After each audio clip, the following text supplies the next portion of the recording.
Hello, I'm the Pied Piper from the faraway land of night.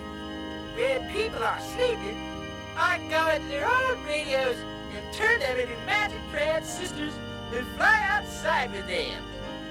You can't see me, I'm hidden, but you can see the green glow I make. I heard you laugh last night. I figured that you would be amused by me. Listen to this. Hello, YouTube and YouTubettes. Welcome to another album review, and today I'm going to review the Zombies album, Odessey and Oracle.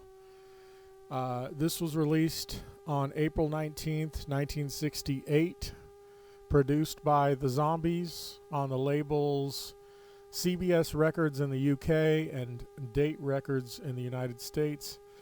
I first heard the Zombies on oldies radio, probably one of their hit songs like Time of the Season and She's Not There. I'm not sure which I heard first, but I really liked their sound, and I ended up buying this album. This is the only at some point, and it is definitely, a classic. I mean, it's a psychedelic masterpiece. The album cover is designed by Terry Quirk, a friend of bassist Chris White.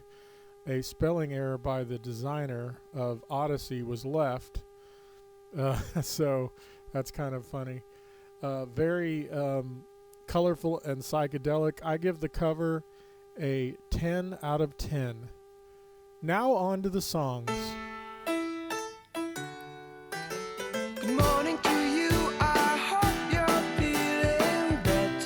Track number 1 is Care of Cell 44, written by Rod Argent. This is a very bouncy, happy song. Kind of got that bubblegum, psychedelic sound, and I think I really enjoy it. And so it's kind of, it's very catchy, but also has interesting chord changes. And lyrically is very poetic as well. So there's really nothing weak about this song, and I give this one a 9.2. The summer is here at last. The sky is overcast and no one. Track number 2 is Rose for Emily, written by Rod Argent once again. I really love this song. It's very beautiful. It's less catchy, so that brings the score down a bit, but I think I probably like it better than the first, even though the overall score is not as high. But I think it's a fantastic, beautiful melody, and I give this one an 8.8.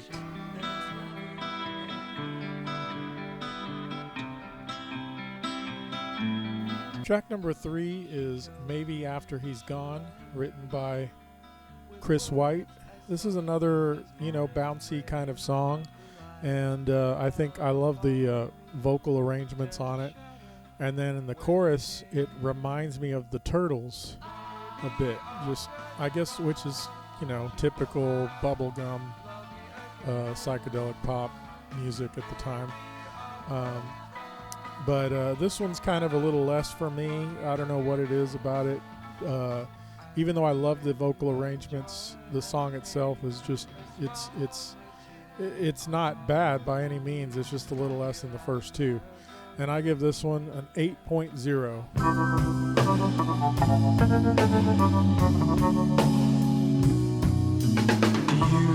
Track number 4 is called Beechwood Park. This is written by Chris White, and a really, really good song. I'm a huge fan of the organ, and I love the way they play it on here. And his voice, I haven't mentioned his voice yet, but he's a great singer. And there's 3 10s on my scoring: the art, the music art, the lyrical poetry, and the production. And the other things are 9s. So this does well across the board, and I give this one a 9.6.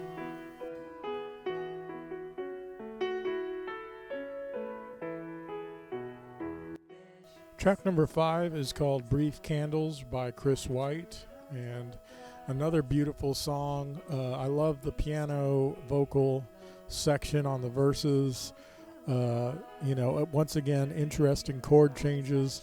It's kind of got this British bubblegum pop from the 60s, and then the chorus gets, just really nice bubblegum, once again, psychedelic and very artistic. And, it's not too much of a variant from what they've done, but to me, it's like the perfect kind of pop song. One of my favorite eras of pop music. So I give this one a 9.4.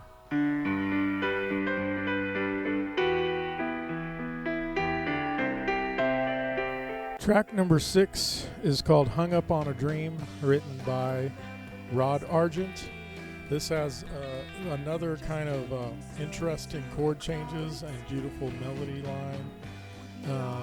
The chord changes and melody line are somewhat strange, which I love. I mean, it kind of gives it more artistic side to it, but might be a little bit weird for, the commercial side of things. And so that kind of brings the score down a little bit on that end, but I think, I can really appreciate it. And the arrangements are really good. I love the way the guitar plays a melody line in the instrument section. And really good song. I give it an 8.8.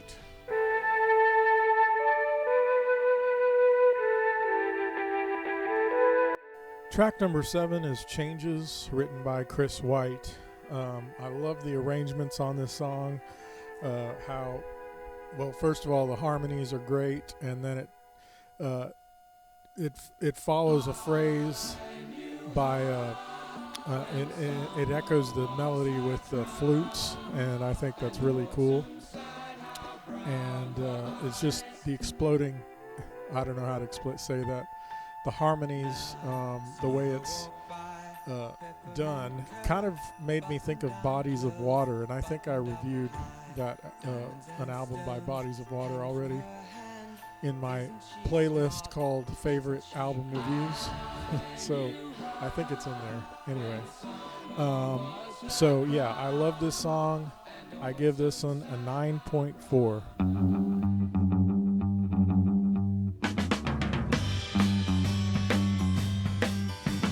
Track number 8 is called I Want Her, She Wants Me, written by Rod Argent.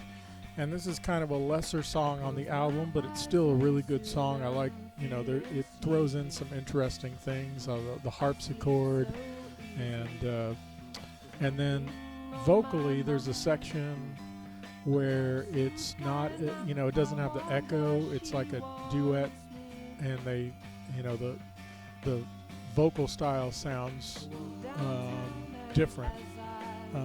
So it's probably just experimenting in the studio, or or either that, or it's recorded in some cheaper equipment is what it sounds like. But it's something different, and I think it's got interesting points, but it's one of the weaker songs on the album, but still really good. I give it an 8.2.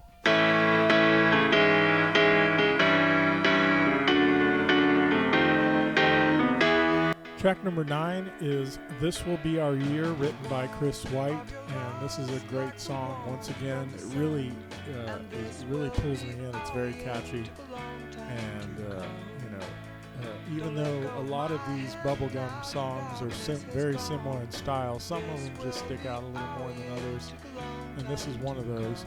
I love the trumpets in the arrangements as well. It's really good. And I give this song a 9.6.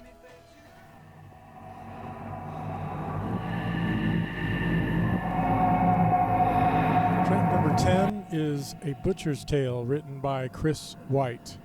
This might be my favorite song on the album, even though it doesn't have the best score.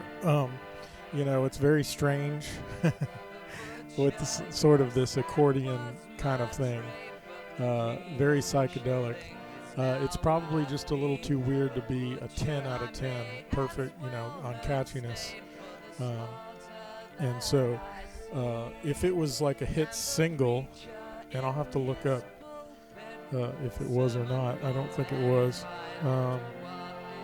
Then I might have, because if a weird song is a hit, I might consider it, because it was commercial, it was successful. But yeah, this one is almost perfect song. I just love the weirdness of it, and I give it a 9.8.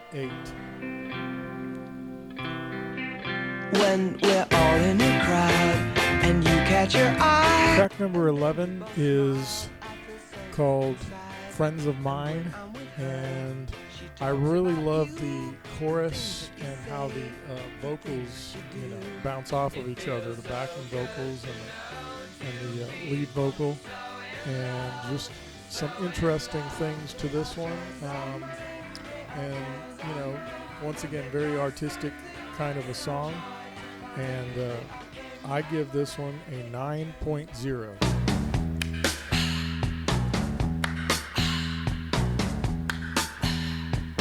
The last song on the album is Time of the Season. I think it's probably their biggest hit. I haven't looked that up, but I assume it is.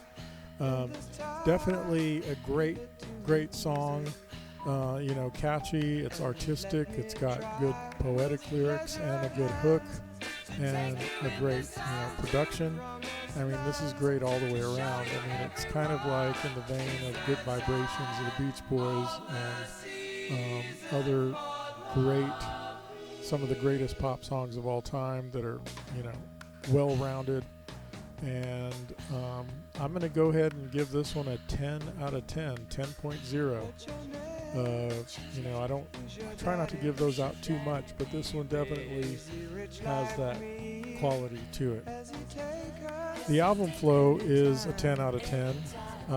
This is obviously a concept album meant to be listened to from beginning to end, and it's full of fantastic songs, very similar production and arrangement styles, always something interesting in every song, and so it just flows very well. 10 out of 10 for the flow. This album obviously is considered a classic. I'm not sure how it did on the charts. Let me check here. I've got the Wikipedia's pulled up here. But yeah, this is definitely considered a classic. The singles were Carousel 44, Time of the Season, and Butcher's Tale. It doesn't really give the album charts here, but anyway, I think if most people were going to rank greatest albums of all time, this might be up there. So just fantastic as far as artistically speaking, and very unique as well. So now I will pull out my handy dandy computer and calculate my formula.